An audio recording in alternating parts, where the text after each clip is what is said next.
You're listening to the Options Insider Radio Network, the home of the Options Podcast. For more quality options programs, visit theoptionsinsider.com or search for Options Insider Radio Network in your podcast provider of choice. Listeners can also access all of our programming through our mobile app available in the iTunes and Google Play stores. Select programs are also available via live stream at mixlr.com/options-insider. That's mixlr.com/options-insider. Don't forget to follow along with your favorite programs and submit your own questions for the hosts at twitter.com/options, stocktwits.com/options, facebook.com/theoptionsinsider, or via questions at theoptionsinsider.com.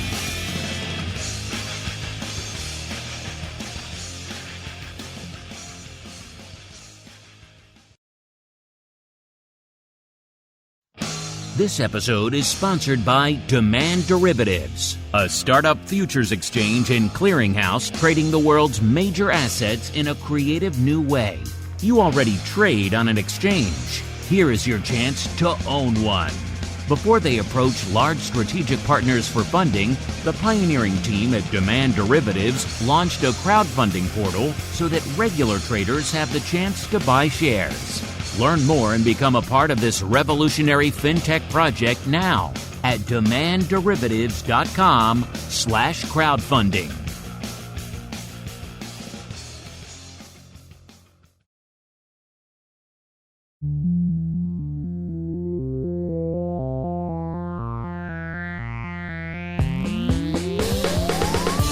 Join us now for the expert source for inside information on the options markets. It's time for Options Insider Radio with your host, Mark Longo.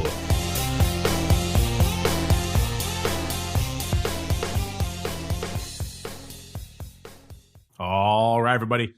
That music means we're back for Interview Tuesday. My name is Mark Longo from theoptionsinsider.com, as well as, of course, from the ever-exciting Options Insider Radio Network. Reminding you, wherever you hear this program, live, after the fact, keep those ratings and those reviews and those comments coming. It really does help new folks continue to discover the content in these troubled times. Keep those questions coming, too. We do love to hear from you guys. Let's see who we're hearing from on the old Options Insider Radio program today. I am pleased to be joined by an old friend of the program, Mr. Jim Toes, the president and CEO over there at the Securities Traders Association. Jim, welcome back to the Options Insider Radio program for the first time here in 2021, sir. Thank you, Mark. Thanks. Great to be back. Happy belated New Year. Yes, thank you. It's been a quiet year so far, right? Not really a lot to talk about so far. We should probably just hang up now. What do you think? Yeah, I almost slept through it so far. All right, well, let's get into it. Let's actually start. You guys put out a newsletter on a regular basis to the industry, your STA newsletter. And the title of your newsletter for last week, Jim, was Not Our Finest Week. I think I can empathize with that a little bit. Why don't you explain to our listeners a little bit about what you meant?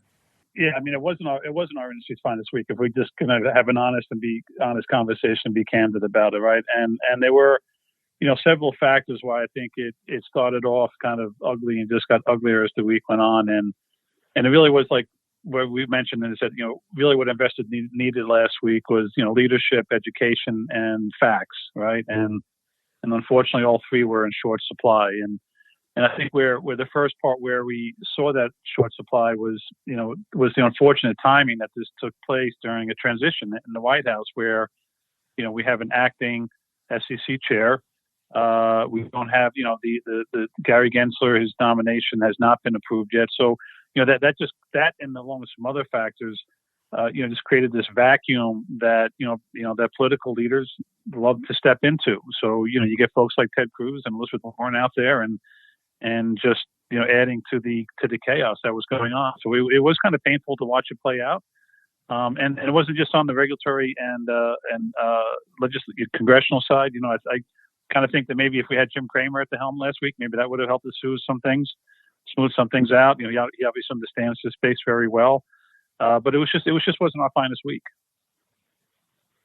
Well, let's get into that. Obviously, a lot to unpack here with the world of GameStop. We'll get into the messaging and all that fun in a little bit, but it seems like, Jim, a lot of the consternation, a lot of the confusion from this has stemmed, and we've certainly been inundated with questions about this. I'm sure you guys have as well. It stems from the fact that GameStop, at the time all this kicked off, was shorted well north of its actual float, somewhere around 150%. So a lot of people are asking why and how that was able to come to pass. Of course, there have been regulations in the past, and usually I don't like to go deep into the regulatory morass, but given the fact of what's going on right now, you probably have to, Jim. So Reg Show, of course, talks about how these shares are supposed to actually be able to be located in some sort of reliable time frame. So it should make sense. You think people would think that it should line up to not exceed the 100% threshold. So walk us through, to the best of your understanding, Jim, how did that come to pass? How did GameStop, how were they able to amass 150% short interest in that name, sir? Yeah. So first off, listen, if you gave me a test 2 weeks ago, I would have said it's impossible to have a short position in the industry, of course, aggregate, that is greater than the number of shares that are outstanding in it. And by the way, it was 140% of the shares outstanding. It was even a much larger percentage of the float, right? So it was a significant short position, and I did not think that could be possible. But to your point, listen, what happens sometimes is that securities get lent to one entity who is shorting the stock. The person who is purchasing it may be lending the same security to another entity who is shorting the stock, and that relending of the same security obviously leads to the possibility of what we saw, which was a short position that was greater than the number of shares that are outstanding on it. We don't really see a lot of these positions out there, right? I mean, I think it's not like we have 150 securities out there with short positions that are like this. But as we've seen in the past, Mark, is like sometimes, when we get like one instance of like of a systemic failure or something going wrong, that does so much damage to investor confidence, even if it happens just once every, 100 years or 20 years, although I feel like we're having 100-year floods now every 6 months.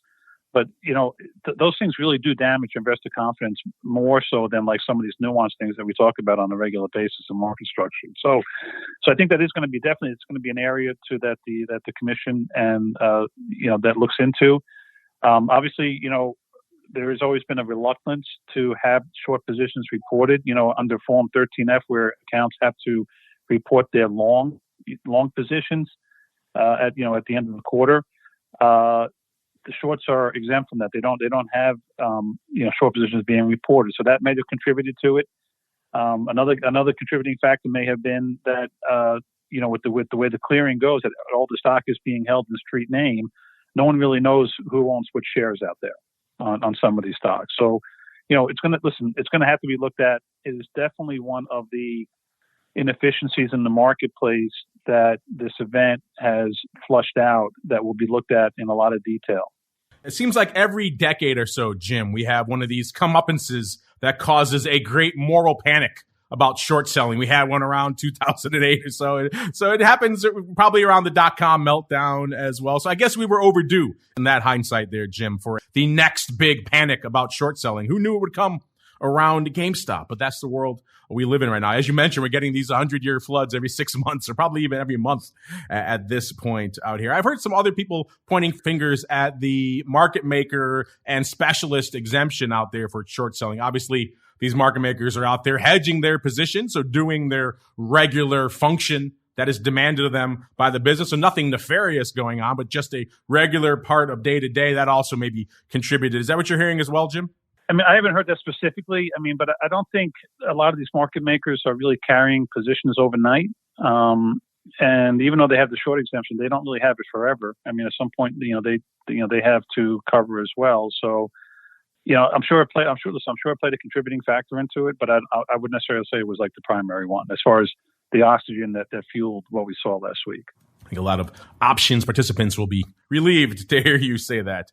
You mentioned this wasn't the finest week for the securities industry. I'm curious for you, are you dismayed by just the legion of conspiracy theories that have erupted? As you mentioned, there was a bit of a vacuum of information and facts, and certainly clear messaging from the brokers last week. So in a vacuum, these new theories are going to abound. Have you been dismayed, as I have, by seeing the rise of this? It was the Citadels, it was Melvin, pick your name and insert it in there. It was all of them pulling strings behind the scenes that led to all of this, Jim. Yeah, I know. All the conspiracy theories, the demonization of hedge funds, short selling is un-American, and so on. I mean, listen, I think our markets, it is frustrating to see that play out on TV or play out anywhere in the public domain. And the frustrating part, obviously, is just knowing that the response time from the people who can kind of be a counter force to that, in particular, the regulators, the SEC, knowing that they were kind of in a vulnerable position here, waiting for the next chairman to come in, that their response time is going to be a little bit slower. It was frustrating, but on the other hand, it's a short-term phenomenon, right? We will have a chairman soon.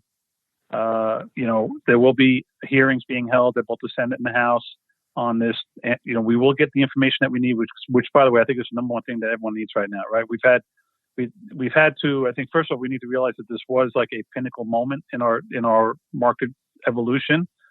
I think we need to decouple the things that are specific just to Robinhood, and then things that are really systemically inefficient across our marketplace, and then look to try and find some solutions to them. But first and foremost, really, I mean, listen, the commissions, they got to get out there. They have to start doing their investigations, which they are, and they got to start gathering data so we can start having intelligent conversations. Because once the intelligent conversations have, then all those conspiracy theory nuts and stuff, they tend to go, they go away. Obviously, the regulators need to do their job, and we need to have regulators appointed. On the other end, the broker-dealers kind of dropped the ball last week as well. We saw mixed messages coming out of all of them. We're not banning things. Oh, yes, we are banning things. Or we're just adjusting margin. There was a lot of miscommunication or just a lack of communication from a lot of brokers who seemed, for some participants, to be out there kind of just changing the rules willy-nilly. We won't even get into the Robinhood and all the other madness that unfolded there. Just a lot of the traditional broker-dealers in the space had similar messaging issues. Do you think maybe going forward, STA, this is something you guys need to address? Maybe get the industry together and say, hey, look, in these types of environments, we need to have clear messaging, some sort of clear communication, maybe ahead of time. That would be nice. Here's the rules we have. Here's the things that we could change. Not to have this ham-fisted make-it-up-as-we-go approach that seemed to really just muddle things even more, Jim. Yeah, no, I mean, it did give the appearance that, that rules and decisions were being made up on the fly, right? And that never plays out well when you're in a borderline chaotic crisis situation like we were going through last week. So that certainly did not contribute to it. And by the way, you bring up a good point. I mean, obviously Robinhood is the one taking, a lot of the getting all the attention on this, but the issues that they dealt with around, the clearing deposit requirements, they weren't the only ones getting calls like that, right? And they weren't the only ones having to deal with those issues around, trying to, make sure that they were liquid and have their deposits in line with NSCC. So, again, we just wanted to kind of separate what was it going on at Robinhood versus what are some of the issues here with the greater industry. Well, Jim, we have a poll out there live right now. Just went live right before our show. I have a feeling I know how you're going to vote in this poll, but I want to get your thoughts nonetheless. Our poll right now is, there have been many debacles that have left lasting impacts on the options market: the 87 crash, long-term capital management, the dot-com meltdown, the great financial crisis, just to name a few. Do you think we should add GameStop and the resulting frenzy to that list? Jim, I'm curious for you. Like I said, I think I know how you're going to vote, but what is your vote in that poll, sir? Right now, I would say yes. I mean, I think it is. Listen, here's what as far as if the measurement that we're using is and the losses, then we're going to have to wait a little while. But I do think that it's going to be big enough in that area that it will make a list. Maybe not the top 5 list, but I'll tell you one thing, as far as investor losses, that I would not be shocked if this is greater than the flash crash of May 6th. So people talk a lot about the flash crash that happened May 6th, 2010, and think about what that led to, the hearings, the rules around, we got the consolidated audit trail. That was the gift of the flash crash that we've all gotten from that. But as far as on that day, the amount of investors who lost money really was not that much, right? The stocks, they dropped and they came right back up again. Trades were busted, and the everyday investor really did not suffer, catastrophic losses on that day. But yet we got an enormous amount of regulation and stuff, and on the back end. This is different. I do think that when this thing does settle down, there are going to be some major hits from investors on this, and maybe even some BDs on it. So I do think that it is worthy to be on the list, whether it's on the top 5 or top 10.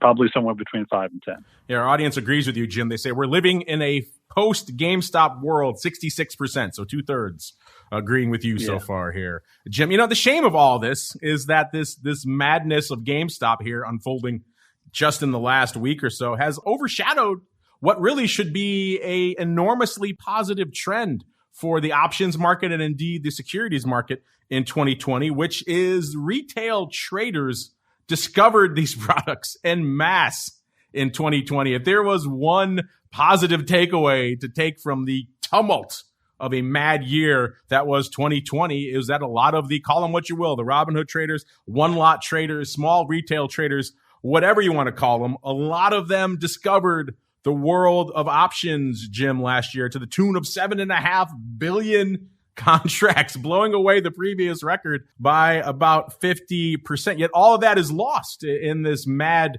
speculative frenzy that is GameStop. And I'm curious for you, Jim. You've been doing this for a long time. You've been overseeing STA for a long time. What are your thoughts on just the retail revolution that gripped the markets there in 2020, Jim? Yeah, I mean, listen, it was great to see the engagement, right, with retail investors coming in, especially they were definitely new ones, right? And I think where we saw our market has always served retail investors, I think, well, right? Their ability for people to log on from their living room and open an account and trade directly into the marketplace, that's always been there. We've been serving that investor for a long time. But obviously, as you pointed out, I mean, what we saw in 2020 with, single lots, going up in options, these were definitely investors that were not participating in the markets in 2019 and early. So it was great to see that. It was great to see that that them come in that kind of size, and they obviously were getting. I believe they were getting a favorable experience. They had a nice wind at their back on it, and it was just so important. I think because listen, this was the doorway that they came into our marketplace, right? They were coming into our markets through options, right? For they don't want to have to buy a stock that's trading at $1,200 or $500. They just wanted to buy some calls on stocks that they really like to follow and stuff. And that is very important because we're talking about a generation of investors here. So I do think that we saw enough strength in that hopefully that what we saw this past week doesn't as you pointed out, turn off that whole generation of new investors that just kind of came into the marketplace. I mean, I guess, time will tell on that. But I do hope, I'm hopeful though that what we saw in 2020 is more what we're going to be seeing in 2021 versus what we saw, last week. Well, if the volume numbers for January, which are just in from OCC, are any indication, at least so far, a lot of this obviously driven by GameStop, but they're not going away anytime soon. Over 800 million contracts hitting the tape. We're closing in, Jim. It's possible. It sounds crazy, but we are closing in on potentially having a 1 billion options contract month. Do you think we'd ever be saying that out loud in 2021, sir? No. Neither did I, no. Quite frankly. No. And yet that's kind of where we are. Well, let's step away from the madness for a second. I know coming into 2021, everyone was hoping for a little bit quieter year. Doesn't seem like we're going to get that at least anytime soon, but I'm sure you had some issues and some items that were on your agenda for 2021 before everything got hijacked by GameStop. Maybe that agenda going to look a little bit different after the past week, but I'm curious, coming into this year, what were some of your agenda items? What were you guys planning to work on? What were the big ticket items for STA in 2021, sir?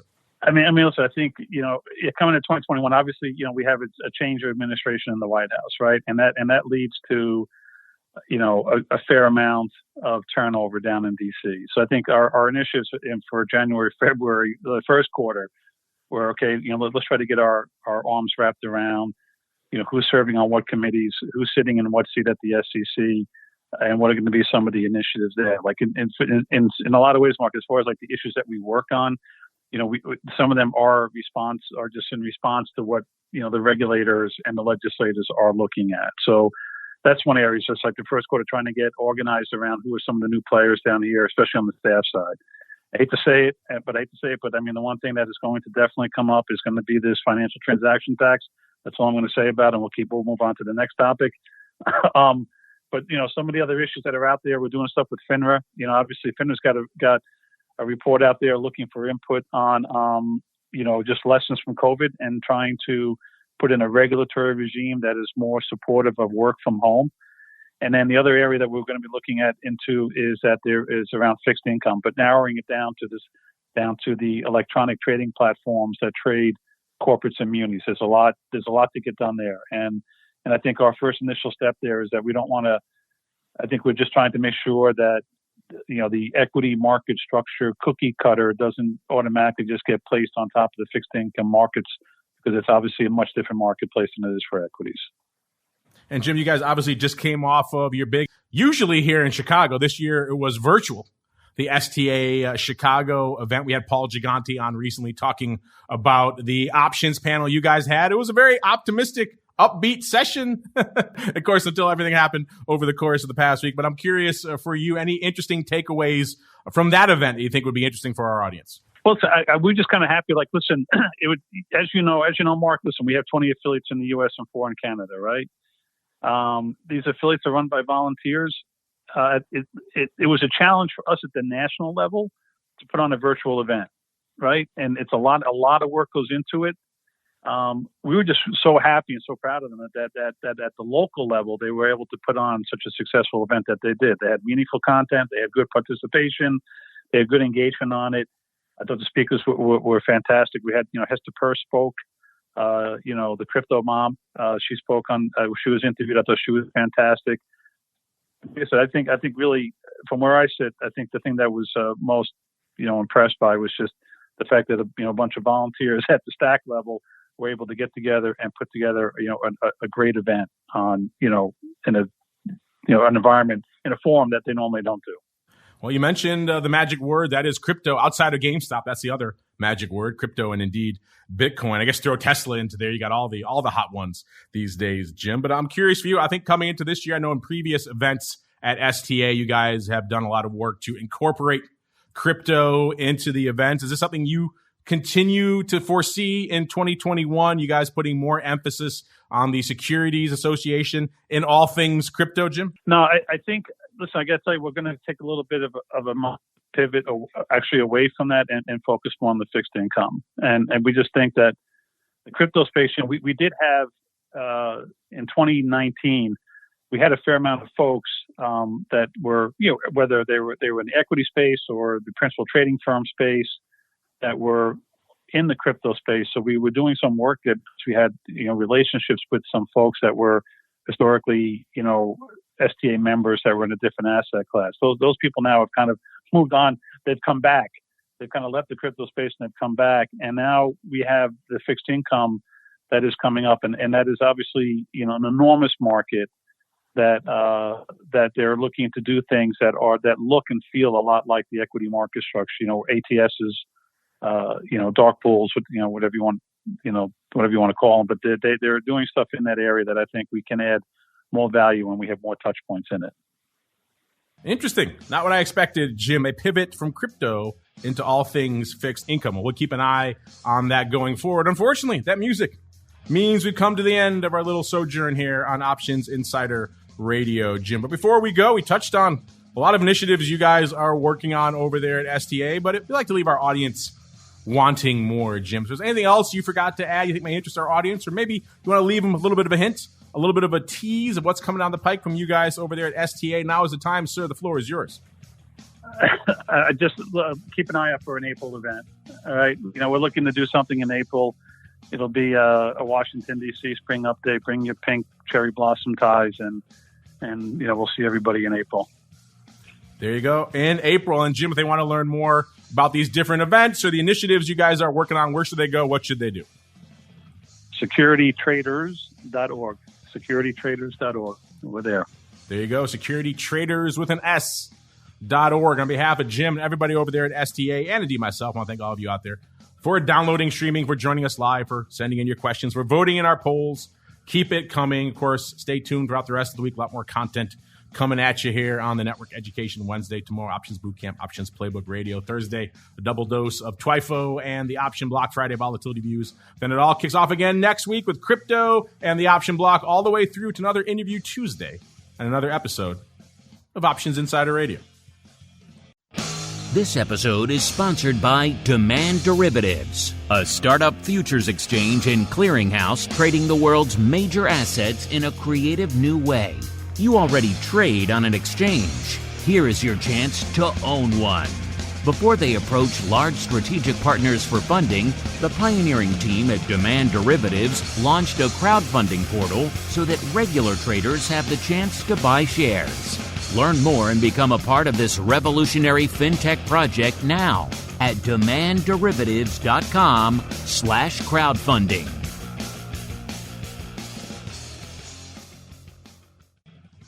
You're listening to the Options Insider Radio Network, the home of the Options Podcast. For more quality options programs, visit theoptionsinsider.com or search for Options Insider Radio Network in your podcast provider of choice. Listeners can also access all of our programming through our mobile app available in the iTunes and Google Play stores. Select programs are also available via live stream at mixlr.com/options-insider. That's mixlr.com/options-insider. Don't forget to follow along with your favorite programs and submit your own questions for the hosts at twitter.com/options, stocktwits.com/options, facebook.com/theoptionsinsider, or via questions at theoptionsinsider.com.